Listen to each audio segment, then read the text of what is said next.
Alright, so I'm going to get started on the Legend of Korra 2 Q&A. So here we go. Starting off with Grodd Hanks. And Grodd Hanks' first question is, if you could make a dark avatar, how would you do it? If by dark avatar you mean a better version of the dark avatar than Unalaq was?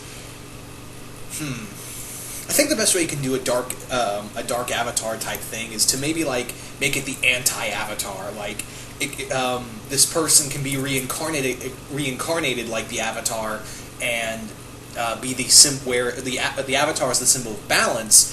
The anti-avatar, the dark avatar, is the symbol of chaos. Like have that person have its own reincarnation cycle. Constantly come back around the same time as the Avatar does and fight that Avatar, kind of like similar with Rava and Vatu. Have that kind of thing. And you missed a really good opportunity to do something like that with Legend of Korra. On the other hand, I can kind of see, not being able to do the Dark Avatar thing, because one, when he got reincarnated, he would be a kid again, whereas Korra, he'd be a baby all over again. And plus, they only had 2 seasons, and I doubt they wanted to do more spirits. They kind of wanted to shy away from the spirit stuff. So maybe something like that. Make it like the Avatar's Antichrist, I guess you could say. Second question. What are your thoughts on the Azula Korra ship? I've seen those around a few times. They're not as big as they were when Korra... This was before Korra was even announced. Before Korra even aired, when we just had clips of not even clips, like pictures of Korra and a few things from Nickelodeon before the first season premiered. I think that it was really cool. They shipped Korra a lot with Azula and Yue. A lot with Azula. Yeah, there was a lot of Korra and Yue. In fact, I think Korra and Yue are still a thing. Azula and Korra is pretty cool too, though. Your third question is, who is the weaker villain, Amon or Unalaq? I'm going to say Unalaq because Amon, even though he was he had such good potential, and then, the end of Book 1 kind of just really was just like, what? Fucking really? That just took away everything. But I will say this, Amon had a presence. When he was considered a badass, he had a presence. He knew how to drive people behind him. He was a dangerous opponent and kind of like a chess master in a way. But then again, thank you, Book 1, for completely ruining that villain, almost Azula-level villain. But now we have Kuvira and Zahir and Kuvira to kind of fill that role. Yay! Unalaq, on the other hand, was just, you knew he was bad news the moment, you knew he was generic villain number 1. You knew he was Scar, waterbending Scar, or waterbending Loki.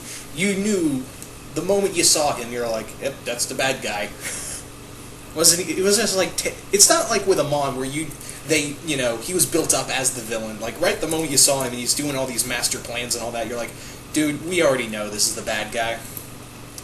And he just came off as one one-note villain.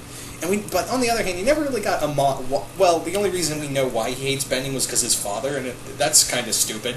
But, again, they're both kind of have their weaknesses, but I would give Unalaq's definitely the weakest. If I was to rank it, Unalaq is definitely by far the weakest villain of Legend of Korra, probably of all of Avatar, too. Now that I think about it. But yeah, thank you for those questions, Grodd Hanks. Moving right along to Alistair Boneman, whose first question is, what's your opinion on all this Avatar Aang versus Korra stuff floating around the internet? In your opinion, who would win? That's really tough because Korra, I would say Aang, because Aang was the more fully realized Avatar and he really was dedicated to his work. Korra, on the other hand, Korra's going to be kicking some ass soon. She's taken 3 years to finally... it took her a while it took her, 2 seasons to, get to being a good character again. But, yeah, she's actually kind of kicking ass now. So, this is, kind of tough to say. I'm going to say a draw, because normally I would... if you asked me this question around Book 2... I would have said, Aang would definitely stomp her into the ground. But, Korra's making a comeback, so I don't know. Third question. What would the Korra team do if kaiju started walking around walking all over the Avatar world? Depends on what kaiju you would have. Are we talking like kaiju from Pacific Rim, Godzilla level kaiju, or Gamera kaiju, or just kaiju in Pacific? In specific, I mean. It'd be tough. I mean, you'd see Republic City get wrecked a lot. That's for sure. I don't know, really. And it's kind of... I don't want to say anything, but Jason Voorhees and I are kind of working on something wicked. Coming next year, coming soon, as in next year soon. Around next year, probably. Depending on how long it takes to finish, Wrath of the Fallen and, the final chapter of the New Iacon Chronicles. But yeah, projecting around next year, you're going to be something that may give a better answer for that question. I don't want to say more than that. So thank you for that question, those questions, Alistair Boneman. I missed one of your questions. I'm sorry. I skipped over your second question. I'm sorry. So let me answer this real quick. What do you think of an Evil Dead Legend of Korra crossover? How would it go? And do you think Ash would hit on Korra? Well, since Korra's 21 now, yeah, Ash would definitely be macking on her, and Asami too. Those two would get along so well. Just the half-cocked kind of strong-headed kind of way. Now with the Deadites, I'd say like maybe they kind of explained that the Deadites are like corrupted spirits. Maybe there's something like that in a way. Or dark spirit. Yeah, they're corrupted spirits or something like that. And I don't know. Deadite benders would be kind of badass. So thank you for those questions, Alistair Boneman. The next set of questions come from King Nazaru, who asks, what do you think Korra's reaction would be to seeing Goku's Super Saiyan God form, and Goku's reaction seeing her in the Avatar state? I think here's Korra's reaction to Super Saiyan God Goku. Fuck. Yeah, that would pretty much be it right there. And here's Goku's reaction to the Avatar state. Not bad. That would really be it. Because the Avatar state, really, because the Goku, I mean, yeah, the Avatar state's really powerful, but Goku literally became a god. And I don't want to sound like a DBZ fanboy, but yeah, they just make Goku way too strong, and the Super Saiyan God mode just proves that they just love making Goku more powerful. Even like Korra in the Avatar state, like I said, would be like, fuck.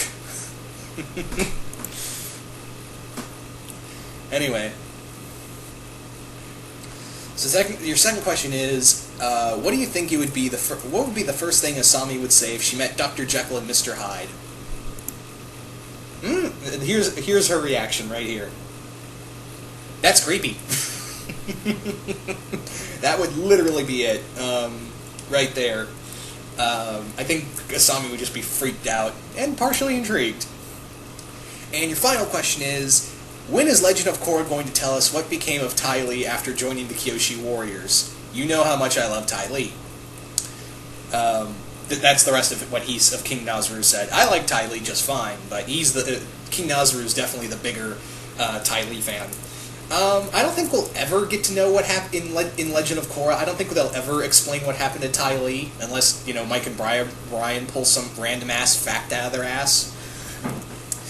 Because they literally do that most of the time at cons. I mean, they don't have cons anymore, but at Q&As, they literally pull these weird things out of the whole Mei and Zuko thing. Like, oh, Zuko had this shell that Mei gave her as a kid, and he just kept it. That's like, we didn't see that. Don't say that in the background. Put it on the show. So maybe we'll get something in the comics now, Zuri. Maybe we'll get something in the comics to explain what happened to Ty Lee, but I don't think I'd be pleasantly surprised to see if they got a past mention of Ty Lee or something, and I wouldn't mind that at all. But I don't know. I don't think we'll ever get that. That's just how I see it. They probably won't throw that in there. But thank you for those questions, King Nazaru. Next comes my boy Jason Voorhees, 2011.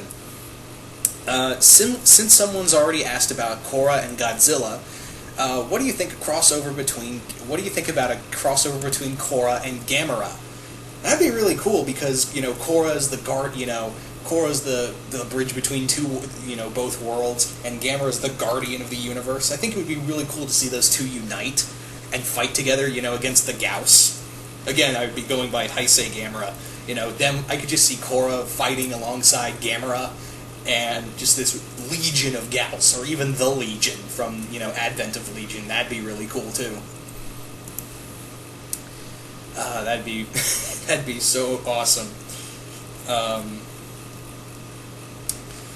I think that, just seeing them fight back, I can just imagine it now. Korra on, Gamera's shoulder, and there's just this huge amount of Gauss coming to Republic City, and Korra and Gamera are standing on the edge of Republic City, and they're, the only ones there, and she looks at it, and she's sitting on Gamera's shoulder, and she's just like, let's do this, and just goes in the Avatar state, and Gamera roars, and they both start shooting off to this wave of Gauss. There you go. Awesome scene right there. So your second question is, favorite character on the show besides Asami, Varrick, and Zahir? Most of you guys know that those are pretty much my three favorite characters right there. Asami, Varrick, and Zahir. Because Varrick, when you think about it, was the better villain of the series than Unalaq of Book 2. He made off as a better villain, but now he's just an awesome supporting character. And Asami's always awesome, and Zahir, probably the best villain, but I think Kuvira. Kuvira is going to be one of my favorite villains, depending on how they use her for the rest of the season.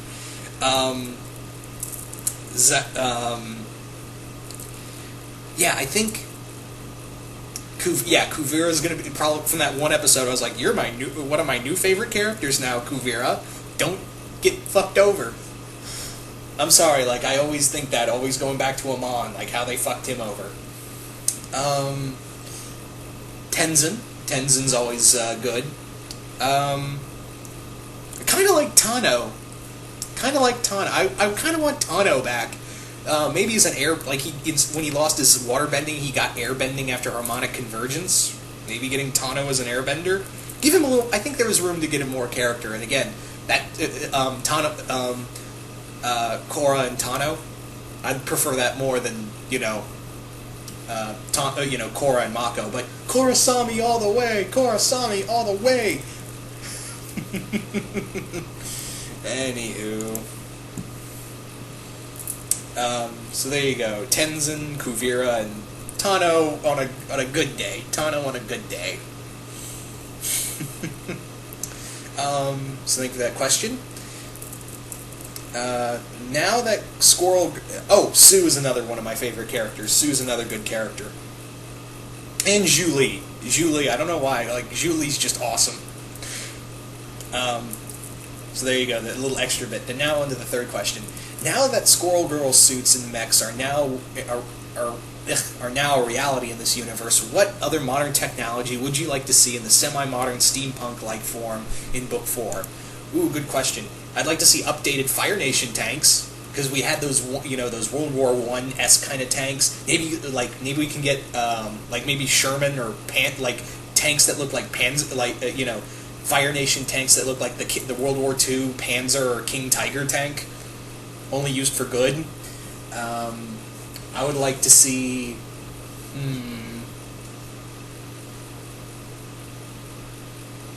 Actually, I can't really think of anything else because they've already got it. I think another cool thing would be missiles. Missiles would be also cool.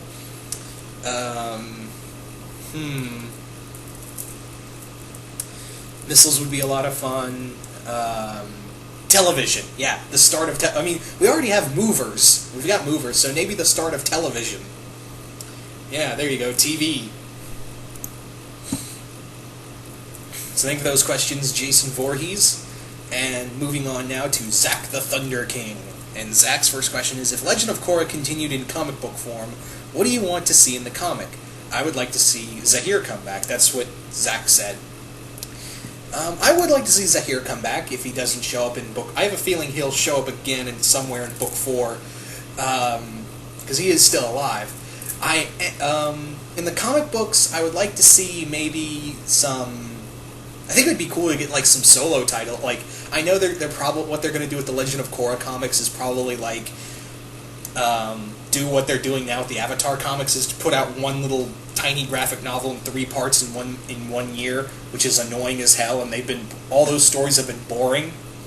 Well, The Rift has been okay. The other two were just fuck.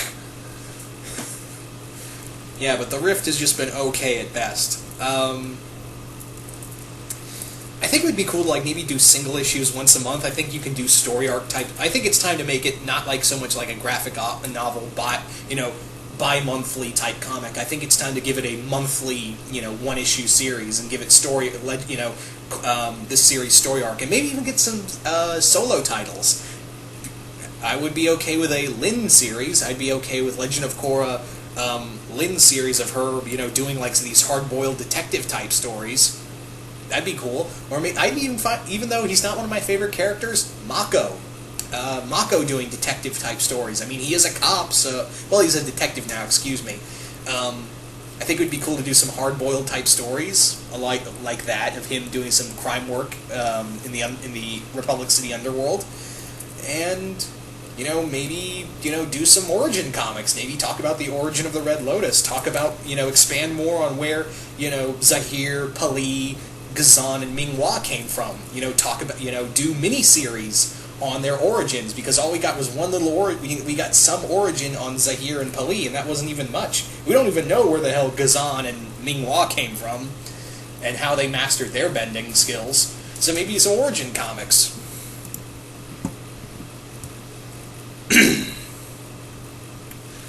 That's just how I feel. So thank you for that question. Your next one is, if you were working on Legend of Korra, which character would you give more development to? Tano. I would make Tano a bigger character, because again, I think you could make after he got tore down as a character in the first part, and then we saw him all broken and shit. Maybe come back and I have airbending now I'm going to use it for good, Because again, Zuko started out as a dickbag, and then he became awesome throughout the entire story of Avatar. So why can't Tano come back and be not a dickbag anymore? Also, give more time to Varric and Julie. More time for Varric and Julie. Maybe even make them a couple. Kind of like, Tony. Kind of make them like Tony and Pepper. Because I feel like that's what their relation would be. Something like Tony and Pepper from the Iron Man comics.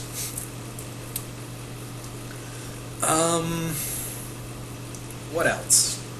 Who else would I give? No, I think that's it.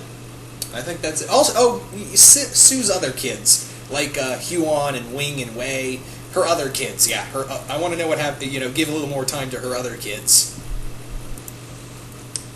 So thank you for that question. Your third one is, since we got lava bending in Season 3, what other type of bending do you want to see? Shadow bending, like a bender that can control their shadow or control darkness. Maybe use that as a lost form of bending that's forbidden.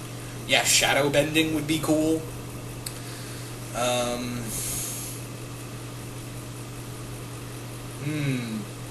Gravity bending, controlling gravity.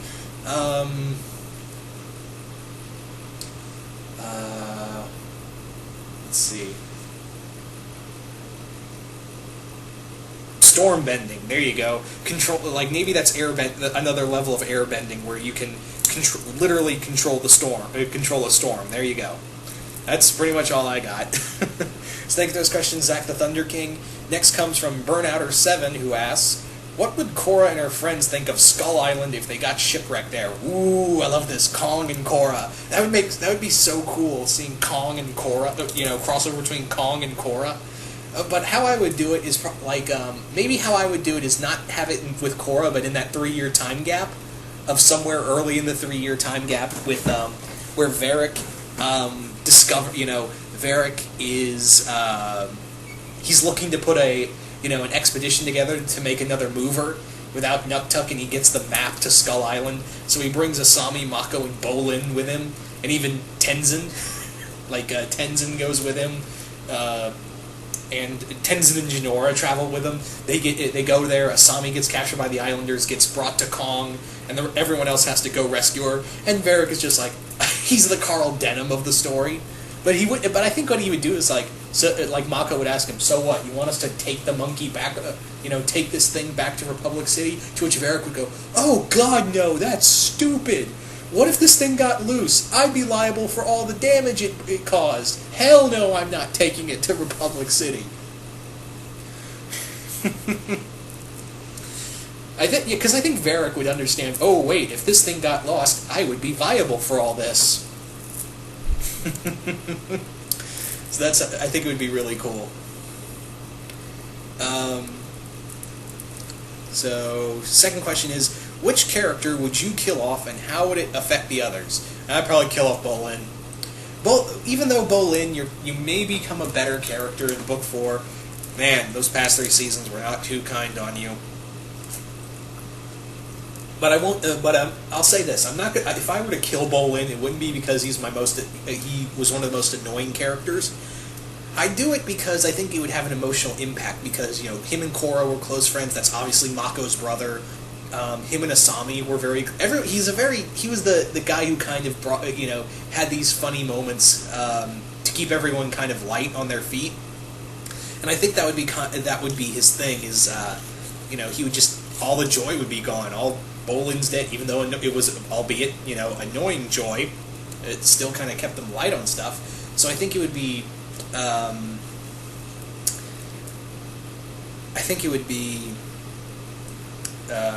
devastating. Also, I think Tenzin's death would probably be a problem. So if I killed off Tenzin, that would be like full circle, because if Tenzin died, that would mean Jinora would really have to step up as the real airbending master, because she is even more powerful. She's kind of more powerful than her father. And if Tenzin died, that would mean all of the she would kind of be filling Tenzin's shoes of fulfilling her grandfather's dream of bringing back the Air Nation, and it's all kind of dependent on her. So I think that, and also that was Korra's best teacher, so. Pretty much that would be devastating as well. So Tenzin or Bolin. So your third question is, if Korra and her friends got transported to the DC and the Marvel universe, what do you think of both universes as a whole, like heroes and villains and technology? I think DC universe, it would be like, man, this just feels like a universe. They just threw everything and decided to reboot it. It feels like it was kind of forced, and nobody wants this. I'm sorry, that was being biased. No, I think it would be a lot of fun, and Korra hanging out with Supergirl would be a lot. Seeing her and Supergirl team up would be a lot of fun. Or alongside the Titans, that'd be cool. Mako meeting Batman would be something. Although Batman would probably be like, beat it. And Bolin and Beast Boy. There you go, Bolin and Beast Boy. The Marvel Universe, Korra and Carol Danvers teaming up would be a lot of fun. Seeing those two hang out.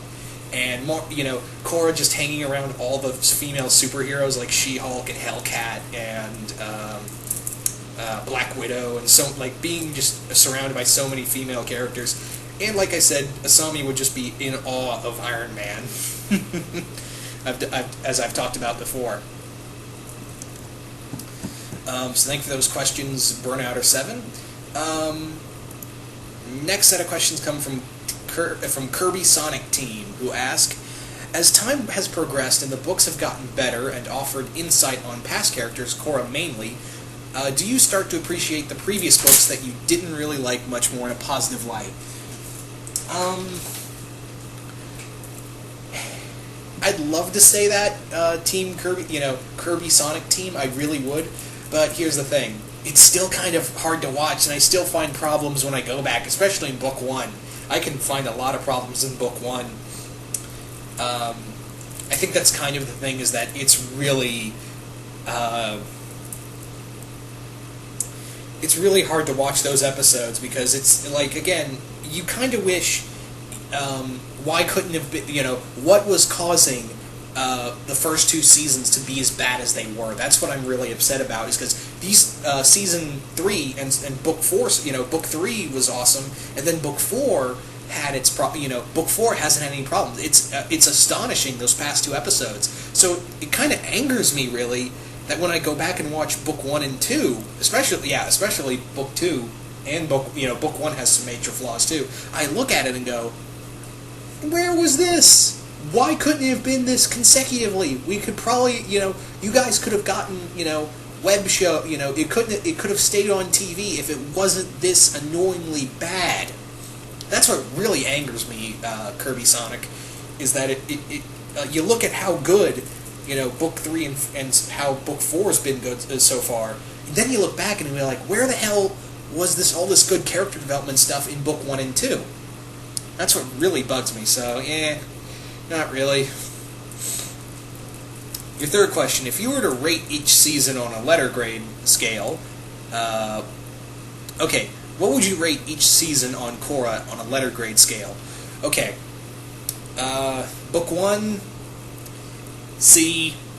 I know, I give it a lot of shit, but Amon was a good he was better than Unalaq. Actually, no, I think I'd give it a D, like just a D right there, because there were so many flaws, and Korra just got everything out of convenience. Again, she got her avatar, she got her bending back out of convenience, she got air bending out of convenience, the whole love triangle thing was just goddamn annoying, and it was really painful to watch through. There were just little things that were good there, just really not bad. But yeah, D for Book 1. I think a C for Book 2, because here's the thing. As bad as it was, I think after it got better, it kind of got better after Beginnings. After Beginnings was so good, and then, from Beginnings then on, it's good, but, before Beginnings, dear Lord, is that a lot of shit. And also, again, the ending just comes out of convenience, but god damn it, I can't help, look away from a giant monster fight. I can't look away and say it's bad.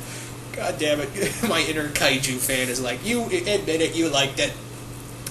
Book 3, I give it a solid A. I give it a really good A. It had everything I wanted from an Avatar series, but again, it just kind of felt like, that ending was a little painful to watch through, because again, I feel like there were a few little mistakes they made at the end, but yeah, all in all, just tiny little nitpicks at the end of the season, here and there at the end of the season, but all in all, I really enjoyed Book 3. The villains were a lot better. The story was very cohesive. Korra wasn't a bitch anymore, and everyone was just kind of working as functional. And so, even though Book as of this recording, keep that in mind. As of this recording, there's only been 2 episodes of Book 4. Dear God, A+ so far. I mean, I don't know where it's going to go the rest of the season, but those 2 episodes, man, especially Korra alone, that was, dear God, that's got to be one of the best, not just Legend of Korra episodes, but not just Legend of Korra episodes, but Avatar episodes in general. And possibly one of my favorite episodes in animation, period. That was so good. Just goddamn, Korra alone was such a great episode. Okay, your third question is, what way would you like Korra to end, in your opinion? And that would make sense, that would make the series amazing, and what way would it end okay, he's basically asking, Kirby Sonic is basically asking, what way would I think would be really awesome to see it end, and what way could they make it just make me go, fuck all of you, you just killed the mood. So he's basically asking what ending would I really hate to see and what ending I'd really not like to see.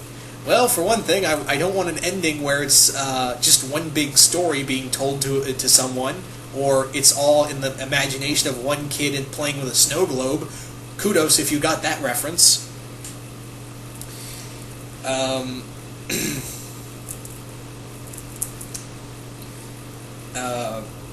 That would be one way to make me hate it.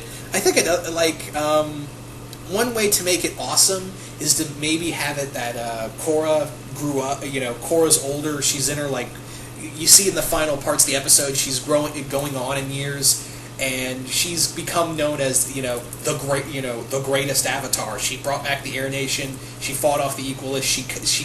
She stopped an apocalypse from happening. She did all of this in the long span of her life. and became known as, the legend of Korra is that she was known as the greatest Avatar. Not the last Avatar, but the one Avatar that did so much in her life. I mean, Aang did probably the biggest thing. He stopped the 100-Year War. But, Korra, when you think about it, Korra did a lot. She stopped a very, an anti-bending move that would have wiped out benders.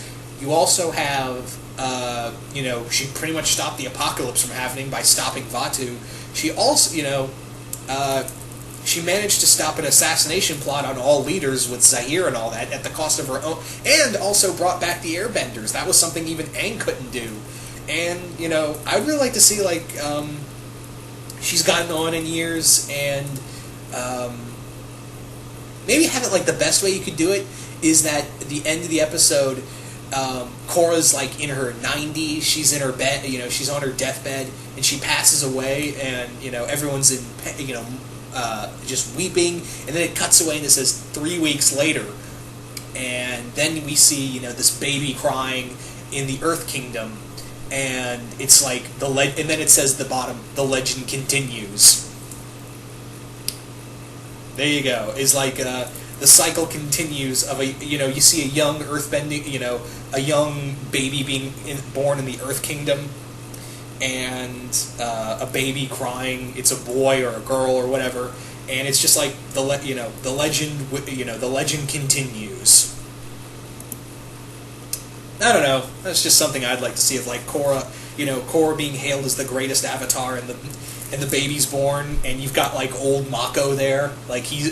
Old Mako is there, seeing the baby, and he's holding the next Avatar in his arms, or old Asami. Yeah, old Asami would be probably better, because I like Asami more. Again, being biased here. And she's holding it in his arm, and it'd be holding the baby in her arms, and she's just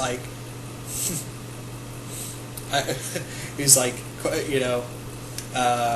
she just looked down at the baby that's going to be the next Avatar after Korra, and she just says, hello again, to it. That would be so awesome.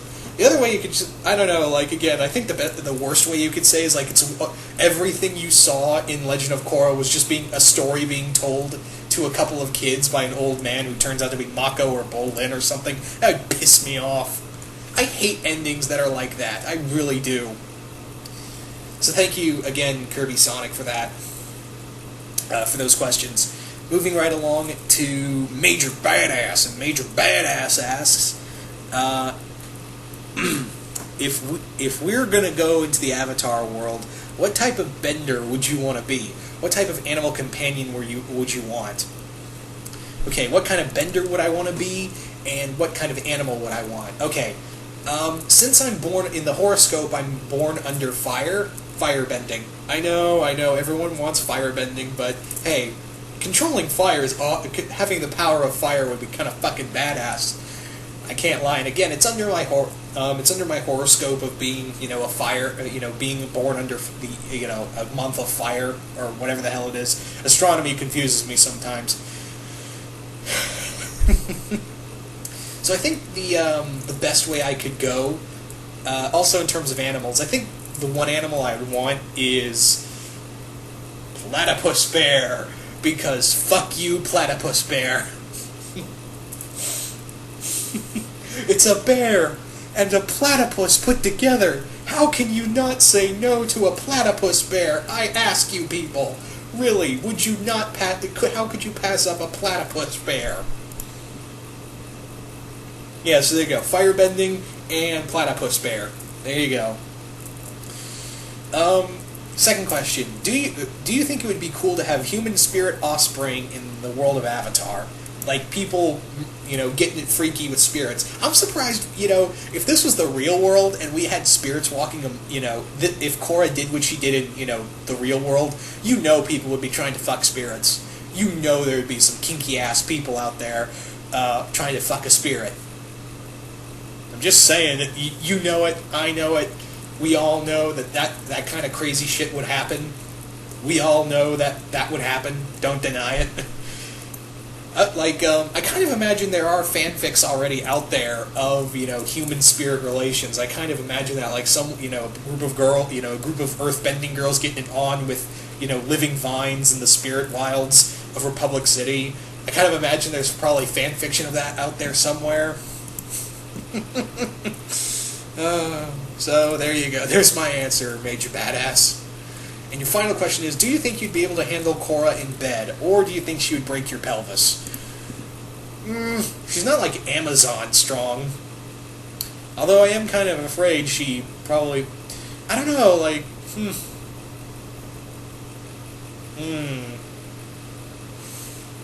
I could probably handle her. Yeah, I could probably handle her. Could she handle me? That's another question. That's another story, ladies and gentlemen. So, anyway, think of those questions, Major Badass. And your next question is... Oh, wait, sorry. Next set of questions come from Robert Avram. Hope I'm saying that last name right. Robert Avram asks, first question is, after the show ends, do you think they would make a Legend of Korra movie? I would hope so. Just don't, get involved with Shyamalan, Mike and Brian. You should learn from your mistakes. Sorry, I had to get some water. Yeah, learn from your mistakes, guys. Don't trust Shyamalan and do it animated. Do it animated. Yeah, that'd probably be the best way. Second question: if they did make a Legend of Korra movie, who would you like to direct? It, and please don't say M. Night Shyamalan. Don't worry, I wasn't, dude. Don't worry. I think the guy I would like to have on an Avatar: Last Airbender movie. I mean, not Avatar, Legend of Korra movie. Brad Bird. Most of you guys would know Brad Bird best for being the director of The Incredibles and Ratatouille, as well as the Mission Impossible Ghost Protocol movie, and soon to do... So he's done a lot of Disney and Pixar movies, more or less. He's done a lot of those. I think he's really good at doing... I think he's really good at handling a lot of character and interconnecting moments. I think he's really good at doing a lot of family-oriented shows and a lot of action. He's really good at doing some dark scenes here and there. I think he can really do something cool with Korra. So Brad Bird would be awesome to do a Legend of Korra movie. There's my pick, Brad Bird, right there. And your third question is, if you had a chance to change anything in the show, what would you change? I don't even know where to begin with book 1 and 2. Book 3 and 4, you're good. Book 1 and 2, oh, I've got such an overhaul for you guys. Not make Korra an outrageous bitch from book 1 and 2. Make her learn her mistakes from book 1 and bring that into book 2. Also, not make Mako a complete asshole. Bolin, be smarter. Asami, she stays awesome. She can stay awesome. There's no need to change there. And that's just a few things I would change. I could go on and I could just be bitching all night, guys. You don't even know, but I've got a lot of questions to answer, and I don't want to bore you guys. So think of those questions, Robert Avram. Next comes Robert Larson, and first question is, which Legend of Korra girl would you most like to have sex with? Again with the sex question, guys. Come on, man. There's a lot of sex questions going on here. Asami, right out the gate. Asami, I'd hit that hard. I would hit that so hard. You guys don't even know how hard I would just tear that up. Lynn, maybe? I don't know. She's kind of... I don't know. In the words of Spike Spiegel, I love a girl who can kick my ass. I mean, I know she's like in her 50s, but... shit, I'm willing to try it. Eska would be another one. Because I'm pretty sure she would do anal. I just said that out loud. Because Eska look like she'd be freaky. She's the silent type. She'd be some freaky shit. So Eska's another one. But Asami at the top of the list. Maybe even Julie. Julie would be also on there. She's. I think I could do that. I could probably, slam that hard as well. So here's how I would rank it.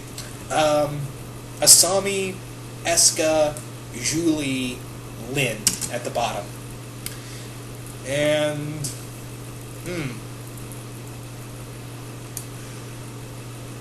yeah, that's pretty much it. I think I got it all right there. Oh man.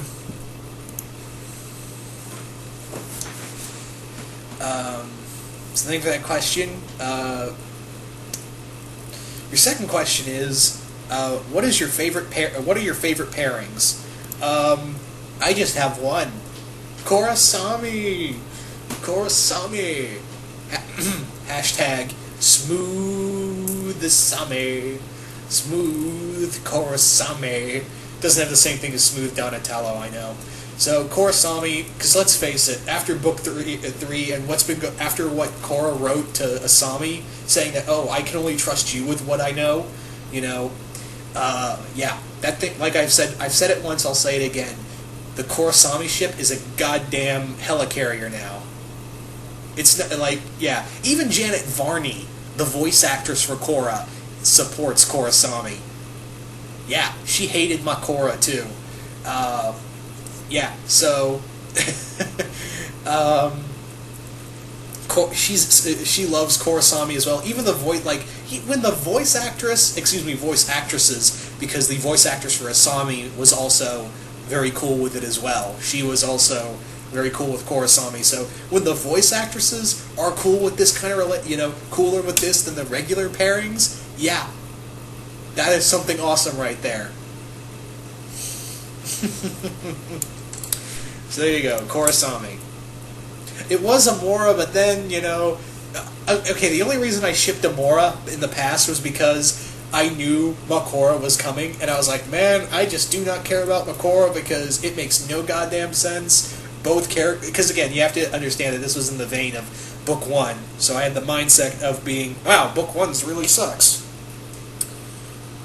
So my thing was, I'm going to ship something that is just so out there and probably does have more people interested in it than Makora. Hence, I joined the Amora ship just out to spite the whole sheer stupidity of Makora.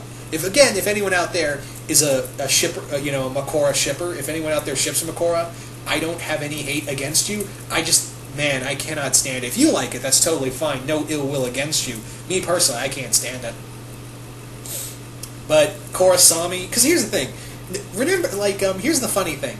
Korra Sami is, the most beloved ship throughout the entire Legend of Korra and even Avatar pairings stuff. Because again, you hear a lot of people going, oh, Korra should be with Mako. No, Korra should be with Bolin.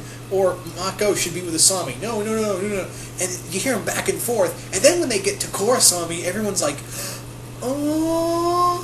Because again, Asami makes so much, Korra Sami makes so much sense. And it's so adorable. No one can, even the most diehard Makora shipper will be like, yeah, Korra Sami's kind of awesome. Anyway. So, there you go. Thank you for that question. And your final question is, if they make a third Avatar series, what do you think it'll take place in a modern era? In a modern era, okay. P.S. I freaking love Jason Voorhees' new Icon Chronicles Wrath of the Fallen. It is so amazing. Hey, Jason, if you're still here, you just got another shout-out. Ta-da. There you go, Jason Voorhees. And if you haven't noticed yet, Robert Larson, a new chapter has appeared. Chapter 10, The Stakeout.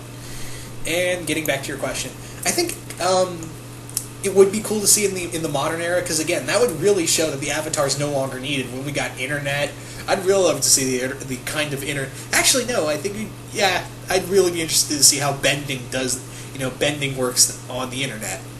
How the internet works in the world of bending. I really want to see that kind of done. So yeah, something like that, really. That'd be interesting, but I think Mike and Brian, if we do, I don't think we'll ever, I think the only way we'll get more Korra and Avatar stuff in general is through the Dark Horse comics, because I think Mike and Brian are kind of just, they want to end this chapter of their, creative stuff, because I think they've told all the stories they want to tell, and now they just want to, go on to do something else. I'd like to see them do something with Star Wars. Me personally, I think they can do a lot of you look at a lot of Korra stuff and you look at some of the stuff from Avatar and you're like, man, you guys can do a lot of you guys just want to do Star Wars. And that was the thing, for those who don't know, not Legend of Korra, Avatar was supposed to be set in the in the far future. It was supposed to have spaceships and shit like that. but they decide to set it in the past. So that gives you your first clue that they want to do something with Star Wars. So if you can get the level of writing we've been getting from Book 3 and 4, that kind of Mike and Brian and their team, because again, I know it's not just Mike and Brian who are doing the writing. I know it's like Colin Heck and a few other people who do a lot of writing. But if you get those guys, along with Mike and Brian, to do something with Star Wars, I think you've got something gold right there. I mean, I'd really like to see them do something. I know there's Star Wars Rebels going on. That doesn't mean, Disney can whore themselves out and do a few more Star Wars series. Just saying. Sending those questions, Robert Larson. Next set of questions come from the Omnitron12345, whose first question is, do you think we could see a spin-off series of Korra since it's now technically a web show?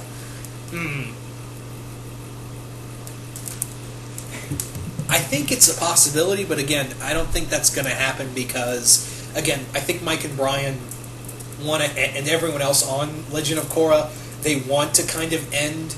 I feel like, yeah, they kind of just want to end the series and, put that series to bed. I think it's, they feel like it's run its course, and again, I feel like, again, if you keep doing more Avatar stuff, it's going to wear thin.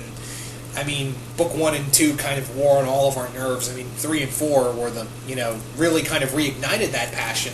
But on the other hand, I think I think they just want to move on to something else, and that's totally fine. Sometimes creators just want to go on to something else, like Gennady Karkovsky. He kind of said in an interview, I kind of don't want to do anything more with Samurai Jack. I kind of want to move on, I kind of want to tell more stories with different characters. Yeah, as much as I'd like to see more Avatar stuff, I can understand wanting to end this, wanting to end this series. But it would be cool. It would be cool to see a spin-off series. Only if we get a Varric spin-off series. We get a Varric spin-off series, I'm fine. Second question: if you could have any cast of characters from any anime exist in Republic City, who would it be? The characters from Cowboy Bebop would be amazing. The characters from Slayers would also be awesome. And Slayers, Cowboy Bebop, Big O. There you go, Big O. So there you go, Omnitron. Next question is, do you think Book 4 so far has been a very Man of Steel vibe in regards of Korra herself? From what we've seen, it actually, again, I've said this before, it feels more like something like Batman and Luke Skywalker put together. That whole kind of broken down kind of feeling. It's kind of like when Bruce got his back broke by Bane in the comics, and how physically and mentally destroyed he was. And it also again has that feeling of Luke Skywalker of after being again physically and mentally broken down after his fight in Empire Strikes Back. They have to rise back up and kind of face themselves. So again, it feels more like Batman and it has a Batman Luke Skywalker kind of feel with that. But I can see where you're coming from, the Man of Steel vibe, Omnitron. Next set of questions come from the Spawn 117, who asks, what do you think of a Legend of Korra Darksiders crossover? And a Legend of Korra Guardians of the Galaxy crossover, Legend of Korra Castlevania crossover, and yeah, okay. First off, Korra and Darksiders. They're the four horsemen of the apocalypse. I'm pretty sure Korra would get horribly beaten, especially by war and death. Legend of Korra Guardians of the Galaxy, that would be so much fun because it would be kind of awesome to see Korra and Gamora hang out and team up. Also, Star-Lord kind of macking on Asami, and to which Gamora would go, knock it off, Quill. Then you have Rocket Raccoon kind of pick off, hang out and get, him and Bolin would not, or Mako would get along. Like, Mako would be talking to Raccoon and Rocket and be like, dude, who is, what is with the talking rat? What the fuck did you say, boy? And finally, the Castlevania crossover. That'd be really fun. Korra fighting Dracula. That would be pretty cool. That's all I got to say about that. So second question is, What are your thoughts on the Naruto-Korra pairing? I can see where people are coming from, because again, Naruto is loud, headstrong, doesn't listen to anybody, and usually gets all of his powers from convenience. Hate to say it, but that's true with Naruto. I really hate to say it, but yeah, that's kind of true. But yeah, I can see where it's coming from. I think I'm totally cool with Naruto and Korra together. I think that really makes a lot of sense. And I could see them playing off one another. I think that'd be kind of cool. Your final question is, what would happen if Korra got the Witchblade? The reason I ask this is because I read a fan fiction called Witchblade Sakura, which Sakura gets the Witchblade, and it got me thinking, what if Korra got the Witchblade? If Korra got the Witchblade, she would be so overpowered, it wouldn't even be funny. Like, mixing the elements with the power of the Witchblade, that would be something amazing. And it would be really interesting to see how the Witchblade would interact with all the elements, and how it would kind of, merge with the Avatar state. That would be something I would be really curious to see happen. So I think that would be something to behold, that's for sure. So I think those questions, the Spawn 117, moving now on to Malingar. Malingar's first question is, in the recent release of Alien Isolation, I thought it would be appropriate to see what would you like to see in an Aliens Korra crossover. And if you were... Alien Korra crossover. That would be really interesting. Like, maybe you could have it that a Predator ship crash-landed on Earth thousands of years ago, a Earth Kingdom mining team or Fire Nation mining team finds the ship, they go missing, and Korra goes in to investigate, and they discover that, SpaghettiOs, aliens everywhere.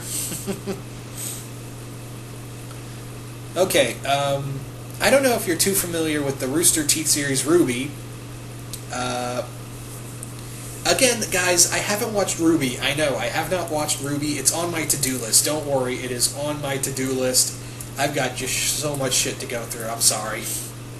So I don't know if I can answer that question. I'm sorry, Malingar. I don't think I'll be able to answer that question. Your third question is, should lava bending really be something special? Shouldn't any earthbender be able to do it? Why should superheated rock make it harder to bend than metal? Waterbenders don't act that way with ice and steam. That's a good ass question. I didn't think about that till you brought it up. Yeah, it shouldn't be harder to bend than metal, because it's just superheated earth. I mean, waterbenders can just take ice and snow and even steam and use it to their advantage. Why is earth bending, have that problem? I mean, metal bending is very tough. Lava bending, it's just earth right there. It's just superheated. It shouldn't be that kind of problem. I mean, summoning it would probably be a bigger problem, and creating it would probably be a problem in of itself. But controlling it, I don't know. Like, you'd think more people would be lava benders. I don't know. That's a good ass question. I didn't think about that till you brought it up, Malingar. But thank you regardless for it. That's a good question. I don't know. Thank you for those questions, Malingar. Next comes Andre Partridge. And first question is, which girl in the series do you think Opal is better off with in terms of relationship, Eska or Opal? I'm fine with either. Opal is adorable. Eska was awesome. Again, I'm pretty sure she'd be into anal. I said that again. I'm sorry. And I'm fine with either. I'm kind of fine with either Eska or Opal with Bolin. Although I don't think Bolin and Eska are going to have much of a relationship soon. Don't think that at all. So anyway, I'm fine with either, Andre. Your next question is, what do you think the main cast of the series would do if they were to ever encounter face off against alien invaders, like aliens in general? Okay, not just like creatures from Alien or Mars Attacks. That would be something to behold, an alien invasion in the world of benders. Because I think they're just like, there's spirits everywhere, there's no need to go looking beyond the stars. I don't think, we're not just one world, oh god, no. It's kind of like that in the early days of the Transformers Avatar Chronicles, because then people were like, oh shit, we're not the only people in the universe, there's these guys out there too, and some of them are assholes. That'd be... I don't know how you could do that without making it look stupid, but it would be awesome at the same time. We managed, Jason and I managed to do that in Transformers Avatar Chronicles. Again, shameless plug. I'm really good at that, apparently. Okay, which concept is more... Your final question is, which concept is more plausible of an idea that could be introduced into the world of Legend of Korra, and why? Firearms or shapeshifting?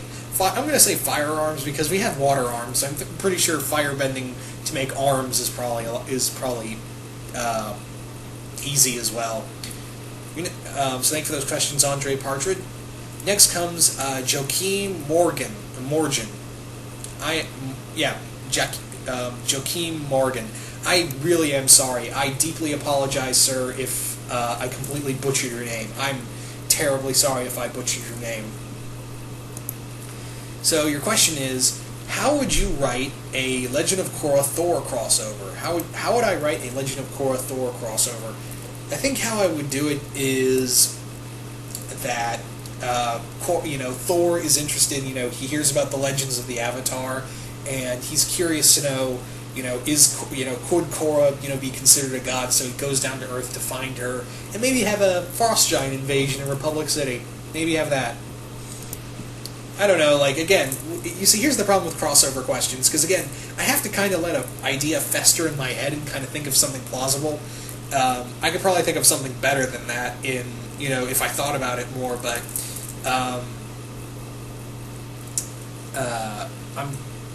it just takes me a while, But I think that would be kind of the general idea right there. So thank you for that question.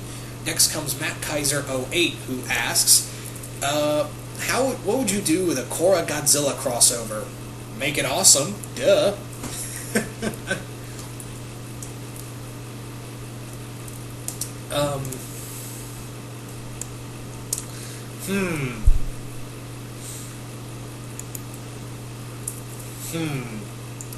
With Korra and Godzilla, I'd probably have it that, kaiju are waking up around the world, and Korra and her friends are trying to investigate why exactly kaiju are waking up.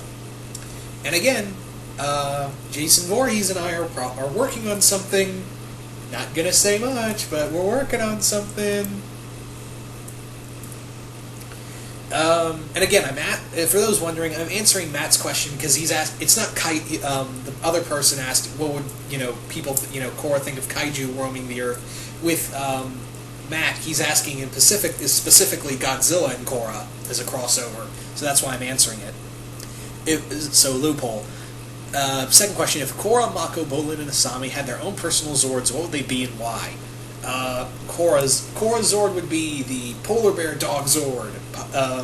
Asami's would be Falcon Zord.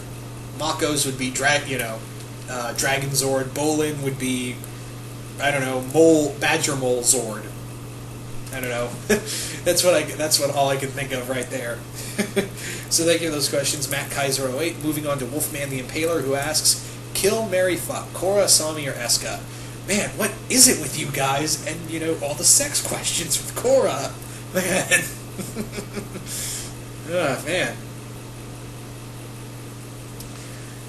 So fuck, marry... Okay, I asked this because Lord knows Boo Rat would anyway. Smart man, I like that.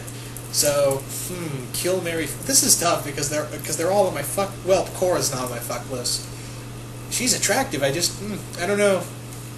I think I would kill Korra, because again, she could come back in another form. Fuck Eska, because again, she's freaky. She's probably freaky. In the word, she's a super freak. She's super freaky. In the words of Rick James. Bitch. I apologize. I deeply apologize, I do. And marry Asami, so I can fuck her all I want. There you go. Thank you for that question, Wolfman the Impaler. If nuclear power was harnessed in the world of Avatar, do you think there'd be radiation benders in the future? Probably.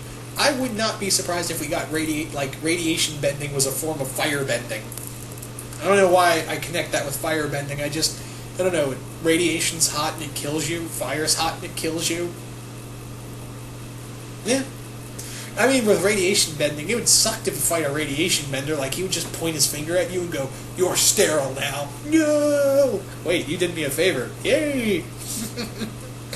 That was that was awful. I apologize.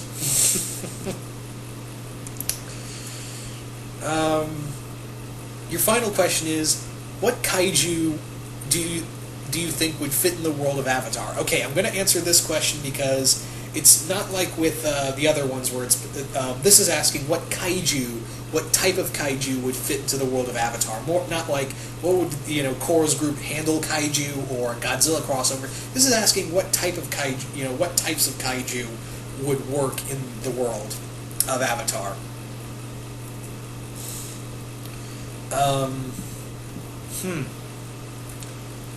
Gyra and Sanda, Anguirus, Baragon, Rodan, Mothra,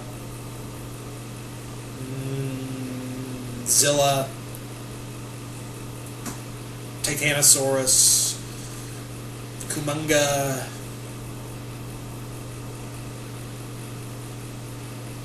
Gorosaurus, Megagyrus. Those for the Godzilla ones. For the other one, for Gamera, I'm gonna say Gamera, Gauss, Barugun, Jaeger, and Iris. There you go.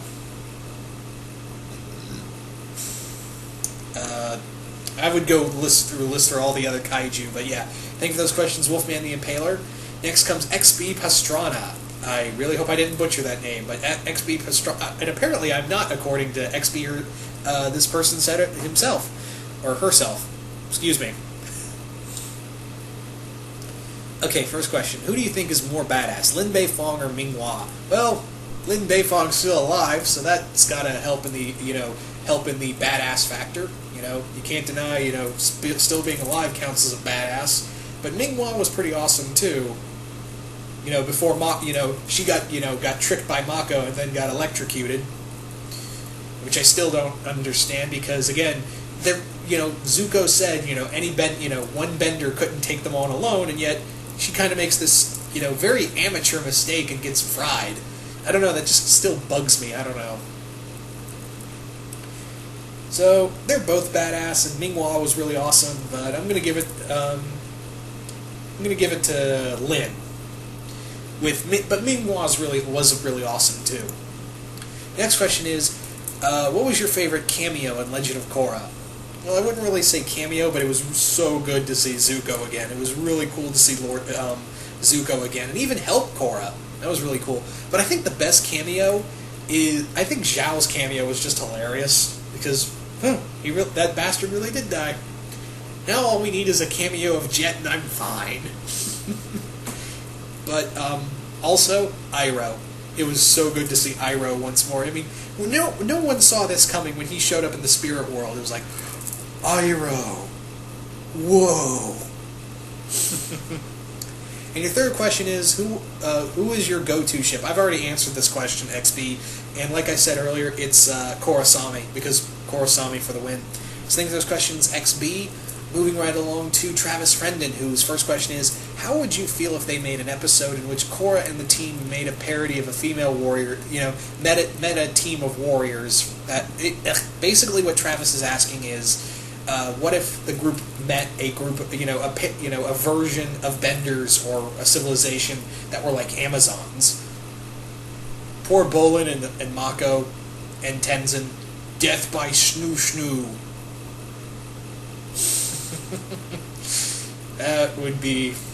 That's all I can say. Death by snoo snoo.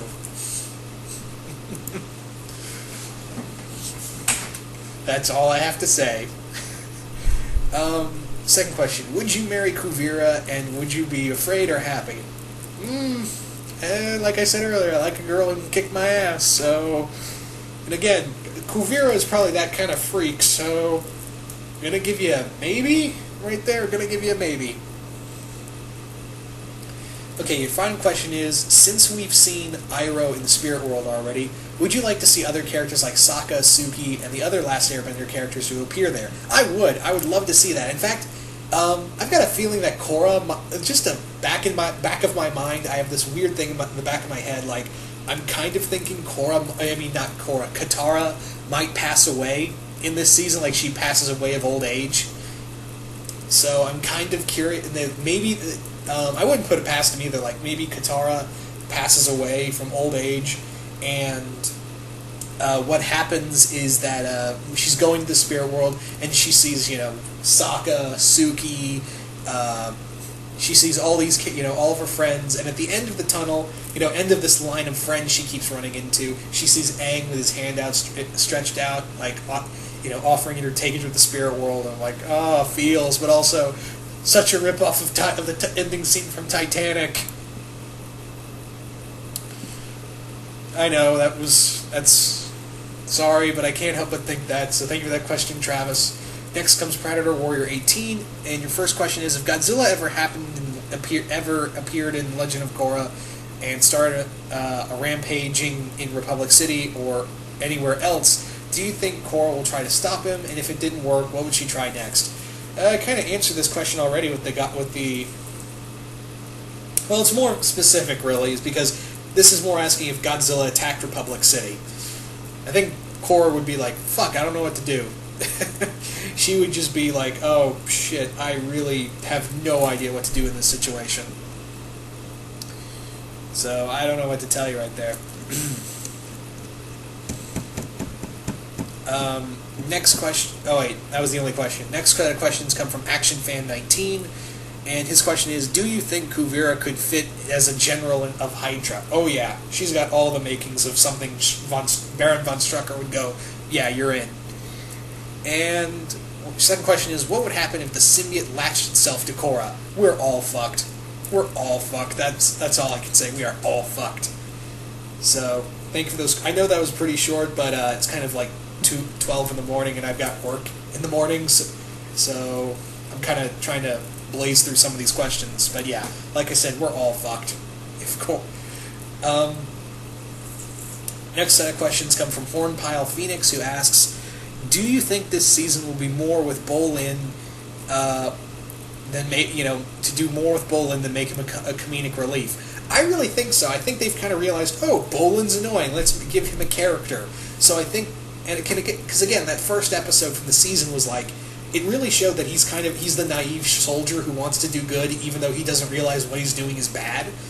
So I think, yeah, we're probably going to get a lot of character development from Bolin this season. At least I hope. From that one episode, it made me a little hopeful.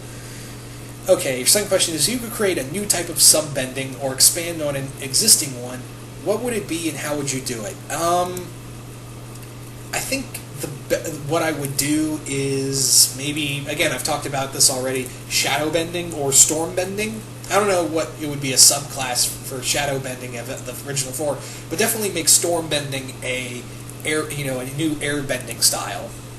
So thank you for that question.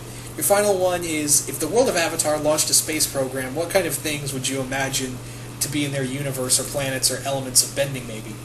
That would be kind of interesting. Like maybe they go to other, like far future, they go to colonize other worlds, and there's aliens out there that can bend all new types of elements.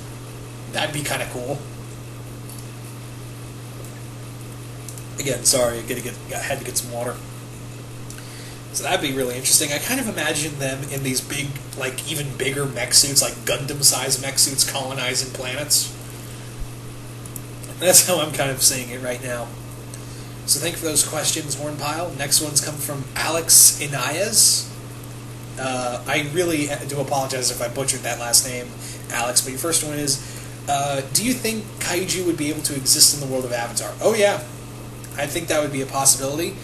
And which kaiju... Okay, I've already answered that one. Like I've said, Anguirus, Mothra, and a few others.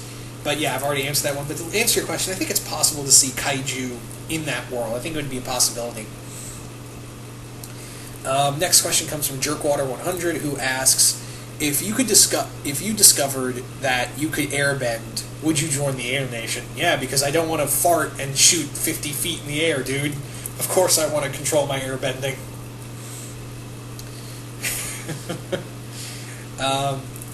So yeah, I would. Second question from Jerkwater100 is, what would Zahir think of Ra's al Ghul, or Ra's al Ghul? I think they would, I think Zahir would become one of his disciples. That's a definite. Zahir would definitely be interested in the whole, this was not, the whole philosophy that the League of Assassins have. And I think he would just be like, where do I sign up? So I think Zahir and him would get along just fine, because their philosophies are so close to one another. And your final question is, which bending teacher would you like to learn from? Toph. There you go. Even though, Toph, right off the bat, no shame. Christian Sager asks, who is the better Master of Darkness? Vatu, him, Aku, Chernabog? Okay. Christian Sager asks, who is the better Lord of Darkness? Vatu, him, Aku, or Chernabog from the Disney Fantasia movie? I'm going to say, Aku, the ancient shape-shifting wizard of darkness. Vatu's the Lord of Chaos, and him is pretty dark too, but actually him. I'm going to give it to him, because him was the Lord, he was literally the devil. He was literally the devil, guys. So I'm going to give it to him. And how long would it take for them to kill each other off? Better move that to a parallel universe, because it would take them years to kill one another. Second question, do you think there could be a mini-series, cartoon, or comic that would detail the lives of previous avatars? I really think there's a potential for Dark Horse to do comic book series to talk about each different avatar. Do little mini-series for each avatar. Like, do a mini-series on Kyoshi, do a mini on Roku, do a mini on Yang Chen. I think there is a lot of stuff to do it for the comics. And, okay, I'm going to answer this one because it's a little more specific. If Xenomorphs invaded the world of Avatar, do you think that Chessbusters could bend if they popped out of benders? I think it's a possibility because there was a Wildcats Aliens crossover where most of the Stormwatch characters got chest busted and murdered, and one of them chest busted out of Fahrenheit, and that Xenomorph could use her fire powers. So yeah, I think it would be possible to see like Xenomorphs be able to not really control them like actual benders, but maybe some of them that busted out of some chest busters. Like one Xenomorph could breathe fire, another could probably swim, would be more like aquatic. If it busted out of a waterbender, not really control the water, but more like a aquatic type. And you have an earthbender chestbuster that would be stronger and bigger built, more muscular. And an airbender one, I don't know. Maybe it can fly. There you go, flying one. Same to that question. Next set of questions come from Shelley Moore, whose first question is, what is your favorite type of bending? Fire bending. Can't go wrong with a little heat. And again, I apologize if I butchered that name. So thank you for that question. Your final one is, who is your favorite avatar so far? Gotta give it to Aang. I know, again, sounds biased, but hey man, it's Aang. You can't go wrong with Aang. Next set of questions come from Treva Smolka, who asks, what is your prediction for this last season, and do you think that that this season is going to end with a bang or a complete letdown? I'm really hoping it goes off with a bang. I really do. Because again, we've seen so much great writing from this. I think it would be a crime if it didn't end, awesomely. And that's now a word. Second question, if Legend of Korra ever had a crossover with Dragon Ball's characters, which heroes and villains would you choose to team up with Korra and its Z Fighters? Just wondering.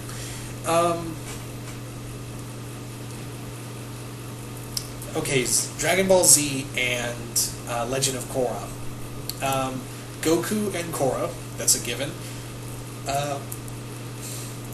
I guess Lin and Piccolo, Krillin and Bolin to get hanging out, Asami and 18, or Asami and Bulma. There you go, Asami and Bulma, and Vegeta and Mako. There you go. Just see those guys team up, and Zahir team up with... I don't know. I really don't know for villains.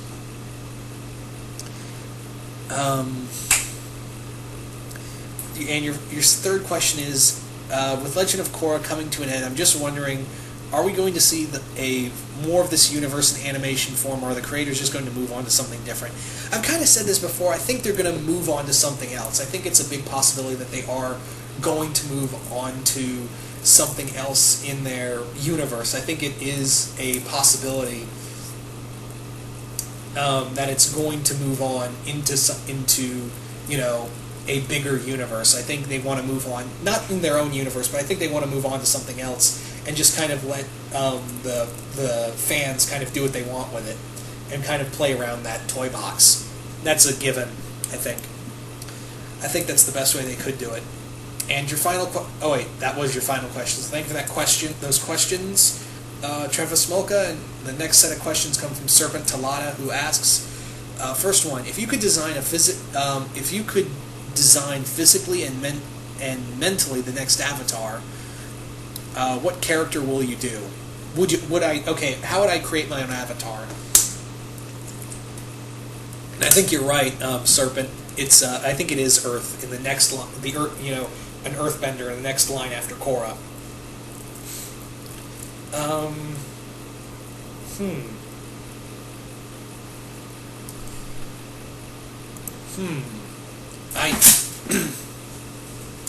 I think that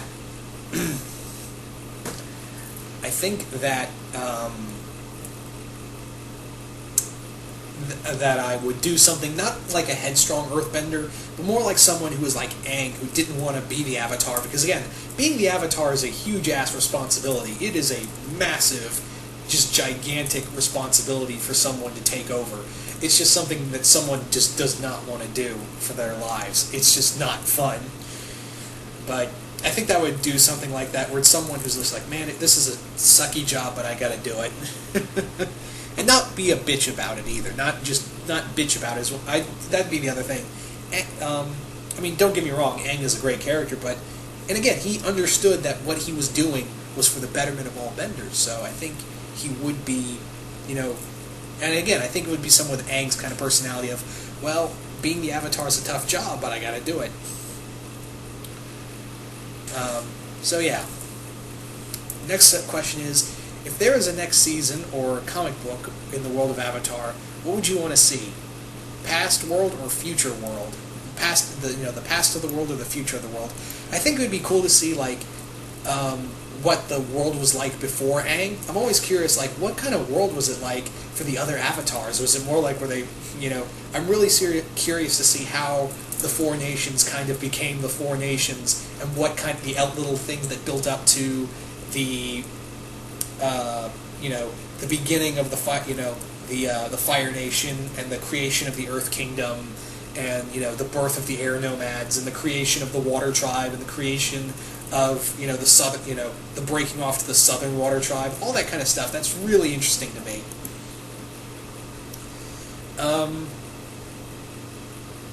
So yeah, your final question is: of all the Avatars, which one would you pick for writing a fanfic?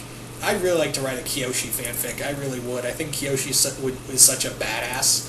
So I think it would be really cool to write a Kyoshi-centric fanfic. I really would like to write something with her. And another one would probably be Avatar Karuk, possibly. He was kind of like Korra before, he was kind of like Korra, but then,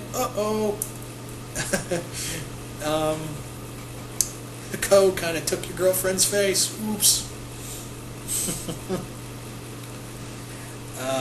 So thank you for those questions, Serpent Talata. And next comes Shadowwalker343, who asks, if Korra accidentally entered the Gravity Falls universe, will the journals have something knowledge on the Avatar? With the journals, they always have something on the Avatar. I mean, journals would probably have something on the Avatar, is what I meant to say. So I think it's a possibility, because they have knowledge on everything. So thank you for that question.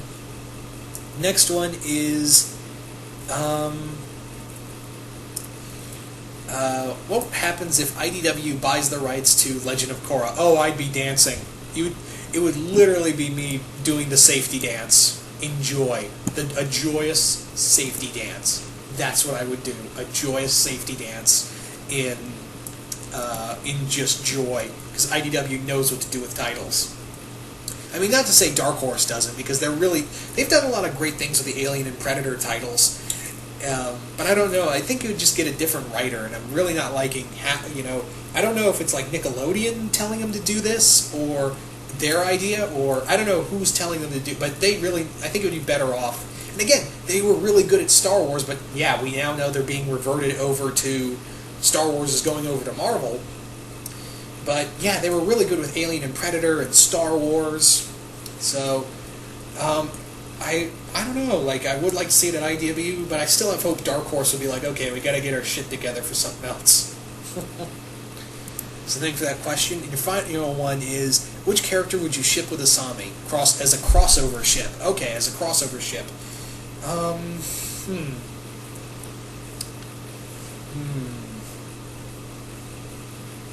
That's a tough-ass question.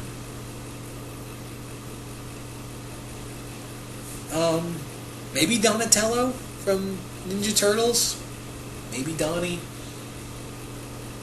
I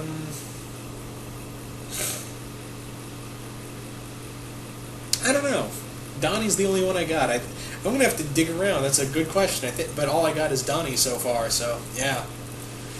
So thank you for that question. Are those questions Shadow Walker? Or Shadow Waker? Shadow Waker, yeah, sorry. Shadow Waker 343. I'm sorry I butchered that name. And Yoshiki-chan 113. Yoshiki, again, I really apologize, I just butchered that name, but Yoshiki-chan asks, if it is at all possible, could you do a Legend of Korra overall series review when it's over, please?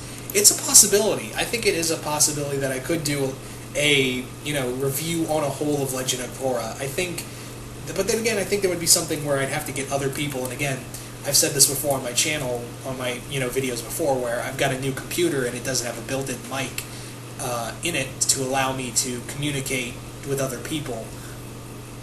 I mean, I can talk to them, but they can't talk to me, if that makes any sense at all. So, I think it would be something but again, it's not out of the realm of possibility. It is not in no way, shape, or form out of the realm of possibility for me to do a review of Legend of Korra on a whole. But yeah, thank you for those questions, guys. Also, Yoshiki-chan, I saw your comment on the Legend of Korra, on my newest review of Legend of Korra episode, the Korra Alone, as of this recording. Once again, that was the newest episode as of this recording.